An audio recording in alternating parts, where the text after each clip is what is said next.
अस्सलाम वालेकुम मेरे प्यारे भाइयों, कैसे हो आप लोग? आए होप आप लोग अच्छे होंगे। एक वीडियो तो मैं देख के एकदम शॉक्ड हो गई सच में भाई। मतलब मैं तो कोई भविष्यवाणी वाला वीडियो आता है ना, मैं फटाक से उस वीडियो को बनाती हूँ सच में। क्योंकि मैं इतनी छोटी थी ना, तब से भविष्यवाणी भविष्यवाणी सुन रही।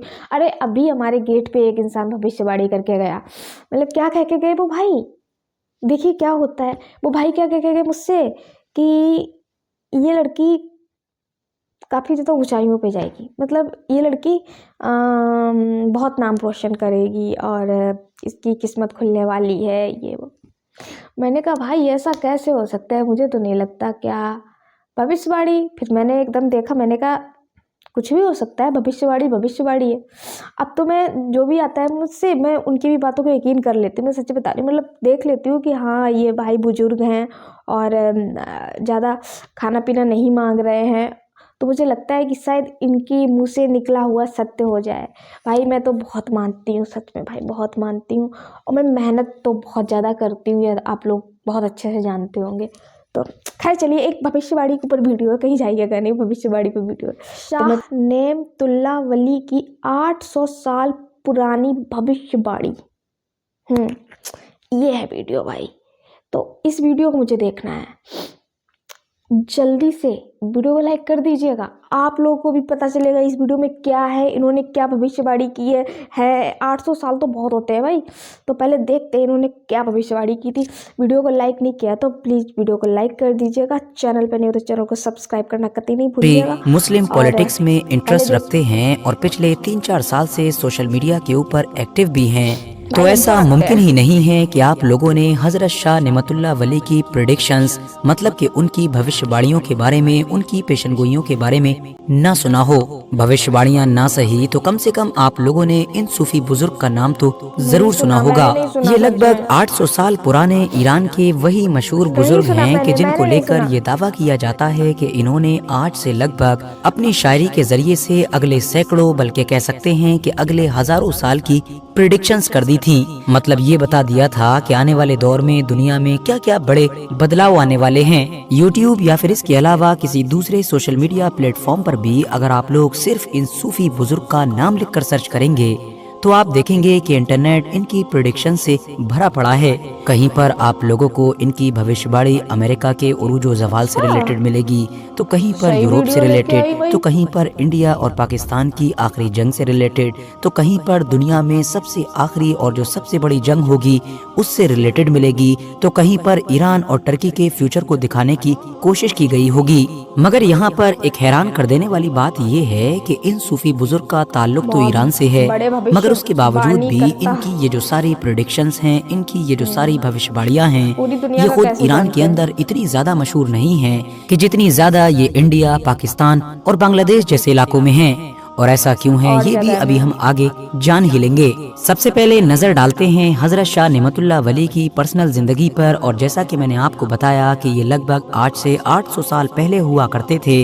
इनका ताल्लुक ईरान के किरमान इलाके से था और इनका जो असली नाम था वो दरअसल हजरत नूरुद्दीन था। इनके अगर शजरे पर भी नजर डाली जाए तो कई पुश्तों पीछे जाकर इनका शजरा हजरत इमाम मूसा काजिम से जुड़ जाता है। आप बाकमाल सूफी बुजुर्ग होने के साथ साथ एक बेहतरीन शायर भी हुआ करते थे और फारसी अशार पर मुश्तमिल दीवान के अलावा आपका एक कसीदा भी काफी मशहूर है, जिसके अंदर खुदा के इस वली ने आने वाले दौर की फारसी अशार की शक्ल में पेशनगोइयां की हैं, मतलब दूसरी जबान में कहूँ तो प्रेडिक्शंस की हैं। मगर जैसा कि मैंने आपको पहले ही बताया कि हैरानी की बात यह है कि फारसी अशार की सूरत में की गई ये सारी पेशनगोइयां खुद ईरान के अंदर भी इतनी ज्यादा मशहूर नहीं हैं कि जितनी इधर इंडिया, पाकिस्तान और बांग्लादेश के इलाके में हैं। और उसकी वजह वो बड़ा जुल्म है कि जो अलग अलग दौर में इस इलाके के कुछ लोगों की तरफ से इन सूफी बुजुर्ग की जो पेशनगोइयां हैं उनके साथ या फिर खुद इन सूफी बुजुर्ग के साथ किया गया। हाँ दोस्तों, मैं बात कर रहा हूँ मिलावट की, बदलाव की।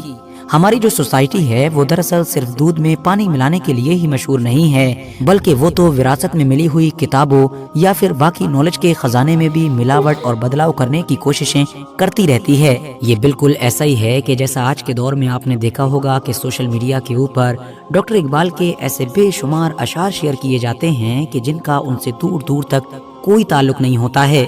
بالکل ایسے ہی ایسے بہت سارے تھاٹس، ایسے بہت سارے اقوال بھی شیئر کیے جاتے ہیں کہ جن کے نیچے لکھا ہوتا ہے حضرت علی، مطلب کہ یہ حضرت علی نے کہا ہے، لیکن حقیقت میں حضرت علی سے وہ چیزیں کسی بھی کتاب کے تھرو، کسی بھی ریفرنس کے تھرو ثابت ہی نہیں ہوتی ہیں۔ اب جیسے ڈاکٹر اقبال ایک بہت بڑے شاعر تھے اور ان کے بے شمار اشعار موجود بھی ہیں، حضرت علی کے اصل میں بے شمار اقوال موجود بھی ہیں، بالکل ویسے ہی حضرت شاہ نعمت اللہ ولی بھی ایک بہت بڑے بزرگ تھے، خدا کے ولی تھے، اور ہاں انہوں نے پریڈکشنز کی بھی تھی، لیکن ہاں وہ پیشن گوئیاں، وہ بھوشواڑیاں وہ نہیں تھیں کہ جو آج یوٹیوب پر نظر آتی ہیں، بلکہ ان کی تعداد تو بمشکل 50 سے 60 کے بیچ ہے۔ اور یہ ساری باتیں بس میں یوں ہی ہوا میں نہیں کر رہا ہوں، بلکہ پوری ریسرچ کی بات کر رہا ہوں۔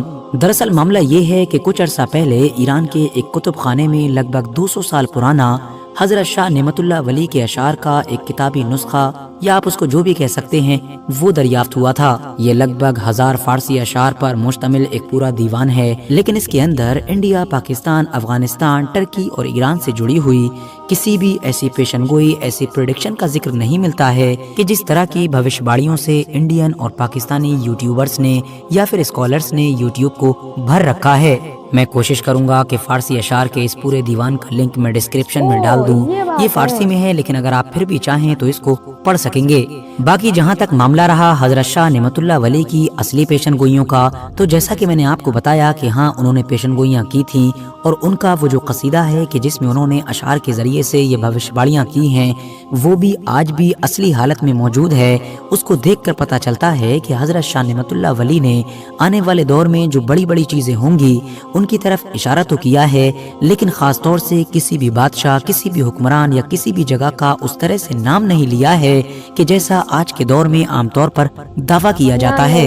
اتہاس پر نظر ڈالیں تو پتہ چلتا ہے کہ پچھلی لگ بھگ 2 صدیوں میں مسلمانوں کے اوپر جب بھی کوئی بڑی مصیبت آئی، کوئی بڑی پریشانی آئی، تو بجائے اس کے کہ مسلمان اپنی ہار، اپنے زوال یا اپنی باقی پریشانیوں کا حل قرآن و حدیث کی روشنی میں ڈھونڈتے، ان کو اس دور کے کسی انسان نے تسلی دینے کے لیے، یا یہ بھی کہہ سکتے ہیں کہ شاید جذباتی بنانے کے لیے، حضرت شاہ نعمت اللہ ولی کا یہ قصیدہ تھوڑے بہت بدلاؤ کے ساتھ شیئر کر دیا۔ تھوڑی گہری ریسرچ کے بعد پتہ چلتا ہے کہ اس کا سب سے پہلا استعمال 1857 کے قریب ہوا تھا۔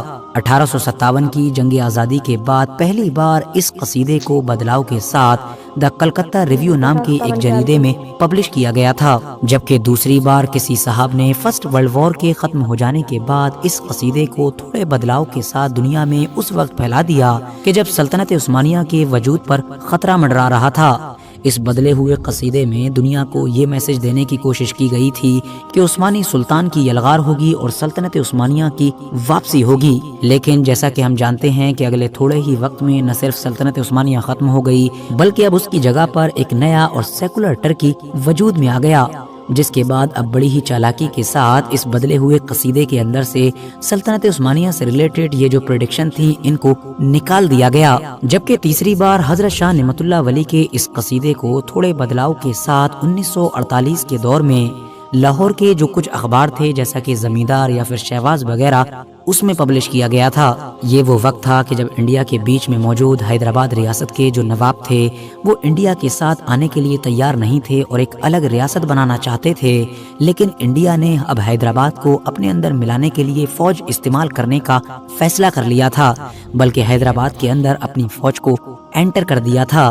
تو اب پاکستان کے لاہور کے کچھ اخباروں کے اندر 1948 میں کسی نے یہ جو بدلاؤ کے ساتھ قصیدہ یہاں پر پبلش کیا تھا، اس کے اندر حضرت شاہ نعمت اللہ ولی کے نام پر کچھ ایسے اشعار شامل کیے گئے تھے کہ جن کو دیکھ کر یہ محسوس ہو رہا تھا کہ مانو چھوٹا سا حیدرآباد انڈیا جیسی ایک بڑی آرمی کو ہرا کر اس کے اوپر فتح حاصل کر لے گا۔ پاکستان میں دیکھتے ہی دیکھتے یہ سارے اشعار بہت زیادہ مشہور ہو گئے تھے، لیکن ہوا اس کا بالکل الٹ، کیونکہ ہم جانتے ہیں کہ انڈین آرمی نے بہت جلد ہی حیدرآباد کو اپنے اندر ملا لیا تھا، جس کے بعد ایک بار پھر سے بڑی ہی چالاکی کے ساتھ اس بدلے ہوئے قصیدے کے اندر سے حیدرآباد سے جڑی ہوئی ان پریڈکشنز کو، ان بھوشواڑیوں کو بھی ہٹا دیا گیا۔ ویسے تو دوستو حضرت شاہ نعمت اللہ ولی کے مقدس نام پر یہ جو غلط کام ہو رہا تھا، اس کی پول 1948 میں یا پھر فرسٹ ورلڈ وار کے دور میں ہی کھل گئی تھی، مگر اس کے باوجود بھی ایسی حرکت کرنے والے لوگ باز نہیں آئے، اور 1971 کا دور آتے آتے حضرت شاہ نعمت اللہ ولی کے قصیدے میں بے شمار نئے اور بناوٹی اشعار شامل शामिल कर दिए गए थे। वैसे यहाँ पर एक और बात ऐड करना चाहूँगा कि अगर आप लोग नोटिस करेंगे तो आपको ये भी महसूस होगा कि हजरत शाह नेमतुल्लाह वली के कसीदे के साथ छेड़छाड़, उसमें बदलाव या फिर उसका इस तरीके से इस्तेमाल सबसे ज्यादा पाकिस्तान के अंदर हुआ है। और उसमें भी अगर लॉजिकल वे में फाइंडिंग की जाए तो महसूस होता है कि वहाँ की आर्मी की जो पॉलिटिक्स में कुछ ज्यादा ही इन्वॉल्व रहती है, उसने अपने आज़ाइम को, अपने टारगेट्स को पूरा करने के लिए, पब्लिक को अपने फेवर में रखने के लिए इस चीज का बड़ी ही अच्छी तरीके से एक प्रोपेगेंडा के तौर पर इस्तेमाल किया। बाकी हजरत शाह नेमतुल्लाह वली के नाम पर उनके कसीदे में ये जो मिलावटी और बनावटी अशार डाले गए हैं, वो खुद भी कभी कभी इस बात की गवाही दे देते हैं कि हाँ, वो नकली हैं। मिसाल के तौर पर उनके नाम से मशहूर की गई भविष्यवाणियों में जापान का नाम अक्सर दिखाई देता है, जबकि सभी जानते हैं कि उनके दौर में जापान नाम का कोई देश हुआ ही नहीं करता था, बल्कि जापान के इलाके को दूसरे नामों से जाना जाता था। जापान नाम तो उनके बहुत बाद में सामने आया है। अब जरा आप लोग स्क्रीन पर नजर आने वाली इस पेशन गोई पर नजर डालिए। रोदे अटक न सहबार, अस्खू अहले कुफ्फार, परमे शवद बयकबार, जरियाने जारेहाना, चित्राल नागा पर्वत, बासैन मुल्क गिलगित, पस मुल्क हाय तिब्बत, गिरनार जंगियाना। अब सबसे पहली बात तो ये है कि उस दौर में अटक नाम की कोई जगह ही नहीं हुआ करती थी, और दूसरी बात ये कि अगर मान लिया जाए कि हुआ भी करती थी तो फारसी में टे नाम का कोई भी लेटर, कोई भी हर्फ होता ही नहीं है, मगर उसके बावजूद भी इस शेर में टे का इस्तेमाल किया गया है। इसके अलावा इस शेर में ये जो नागा पर्वत और गिलगित की बात की जा रही है, ये दरअसल इन इलाकों के नए नाम हैं। उस दौर में तो इन सारे इलाकों की हालत, इन सारे इलाकों के नाम सब कुछ अलग हुआ करते थे। इसके अलावा दोस्तों एक बड़ा फैक्टर ये भी है कि जैसा कि मैंने आपको शुरू में ही बताया था कि हजरत शाह नेमतुल्लाह वली एक माहिर और बेहतरीन शायर थे। उनके जो अशार हुआ करते थे, जो अलग अलग तरह के शेर हुआ करते थे, वो शायरी के फन से देखा जाए, मतलब जो शायरी का सब्जेक्ट है उसकी अगर ग्रामर में देखा जाए तो बहुत ज्यादा एडवांस हुआ करते थे। मगर बाद में जिन लोगों ने इसमें बदलाव किए हैं, जिन्होंने इसमें फेरबदल किया है, वो क्योंकि हजरत शाह नेमतुल्लाह वली की तरह एक बेहतरीन शायर तो थे नहीं, उनकी तरह उनके पास काबिलियत नहीं थी, तो इसीलिए उन्होंने जो बाद में इसमें शेर शामिल किए हैं उसको कोई भी ऐसा इंसान बड़ी ही आसानी के साथ पहचान सकता है कि जो शायरी की दुनिया से वाकिफ हो और जो शायरी के फन को अच्छी तरीके से समझता हो। उसके सामने अगर एक नए बदले हुए कसीदे को रखा जाएगा तो वो बड़ी ही आसानी के साथ ग्रामर और बाकी चीजों को देखकर फर्क कर देगा कि इनमें से कौन सा असली है, मतलब कौन सा हजरत शाह नेमतुल्लाह वली का है और कौन सा नकली है। फिलहाल दोस्तों इसी के साथ ही आज की अपनी वीडियो को भी हम यहीं पर खत्म करते। सही बात,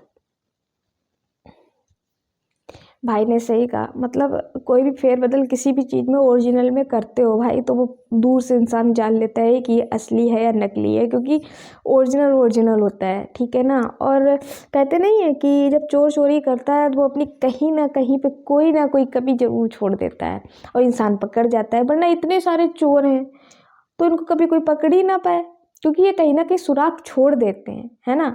तो अगर आप गलत कार्य करते हैं या कुछ भी करते हैं तो आप कहीं ना कहीं ज़रूर पकड़े जाएंगे। तो वही हजरत शाह के साथ हुआ। इनकी जो क्या बोलते हैं कशीदा किसको बोलते हैं मुझे नहीं पता, हमको लगता है बुक को बोलते होंगे। तो कशीदे के साथ छेड़छाड़ की गई। इन्होंने जो मतलब बताया तो था, पर भाई सही कह रहे हैं, इन्होंने एक स्पेसिफिक पर्सन या स्पेसिफिक जगह का नाम नहीं लिया था। मतलब भविष्यवाणी की थी और काफ़ी हद तक उनकी भविष्यवाणी सटीक हुआ करती थी, लेकिन उन्होंने नाम नहीं लिया था। लेकिन लोगों ने उनकी बुक को या कशीदा, बुक को ही बोलते हैं जहाँ तक अंदाज़ है, मैं गूगल पे देख लूँगी क्या बुक किसको बोलते हैं, लेकिन आप लोग बताइएगा कशीदा किसको बोलते हैं। मैं बुक मान के चलती हूँ, ठीक है भाई। तो अगर उन्होंने लिखा होगा तो वहाँ पे लोगों ने नाम बदल दिया, बताओ, जापान कर दिया, जापान, जबकि उनके काफ़ी टाइम के बाद आया था और बस वहीं पे पकड़ गए कि इन्होंने गलत छेड़छाड़ किए। तो ऐसा नहीं करना चाहिए। काफ़ी यूट्यूबर्स है जो, हाँ ये भाई सही कह रहे हैं, यूट्यूब पे ऐसे काफ़ी वीडियोज अवेलेबल है, कहीं पे कुछ बताते हैं कहीं पे कुछ बताते हैं। ये बात बिल्कुल सत्य है। मतलब सत्यता को देखना बहुत मुश्किल हो गया है यूट्यूब पे। ये इस बात की मैं आपको सच्चाई बोल रही हूँ। मतलब एक टाइप का अगर आप किसी एक टाइटल को डालते हैं ना तो उससे कम से कम 100 वीडियोज निकल आएंगे। अब उसमें यही नहीं पता चलता कि सच्ची बात कौन बोलने वाला है। तो ये हो जाता है भाई सच में, मतलब काफ़ी ज़्यादा आपको आप ये भी नहीं कह सकते हैं कि जिसके बहुत ज़्यादा करोड़ों में व्यूज जा रहे हैं, लाखों में व्यूज हैं, तो उसने सच्ची बोला होगा। ये भी बिल्कुल मान के नहीं चलिएगा, सच्ची बता रही हूँ। मैं तो मतलब काफ़ी चीज़ें एक्सपेरिमेंट करती रहती हूँ, तो वही अपने हिसाब से एक्सपेरिमेंट करके बोल रही हूँ भाई। तो ये बिल्कुल कहते नहीं है कि ऊंची दुकान फीके पकवान, ऐसे नहीं जाइएगा। ऊंची दुकान पे जाएंगे तो हमेशा ठगे जाएंगे। अच्छा खान पान अगर आपको चाहिए, अच्छी मिठाई चाहिए, अच्छा अगर टेस्ट चाहिए ना, तो आप किसी छोटी सी टपरी पे जाके बैठिए, टेस्ट आपको वहाँ पे मिलेगा, किसी ऊंची दुकान पे नहीं मिलेगा। तो ये है ऐसी भाई यूट्यूब का हाल है, यहाँ पे बहुत सारे व्यूज आ रहे होंगे तो बस वो व्यूज ही आ रहे हैं भाई। उनकी दुकान उठ गई है, उनका चैनल उठ गया है, तो बस व्यूज आ रहे हैं उनके, लेकिन इसका मतलब ये नहीं है कि वो सब कुछ अच्छा ही दिखा रहे हैं। तो खैर चलो, आज का वीडियो इतना ही। मिलती हूँ मैं किसी नेक्स्ट वीडियो नेक्स्ट टॉपिक के साथ में। भाई तबीयत का थोड़ा इशू है, इसलिए मैं शायद थोड़ी सी स्लो हूँ, तो माफ़ करके चलिएगा, पहले ही माफ़ी बोल दी थी। तो चलिए मिलती हूँ नेक्स्ट वीडियो नेक्स्ट टॉपिक। तब तक अपना ध्यान रखें, अपने पूरे परिवार का ध्यान रखें। Like share comments please and subscribe my channel. तब तक के लिए टाटा बाय बाय।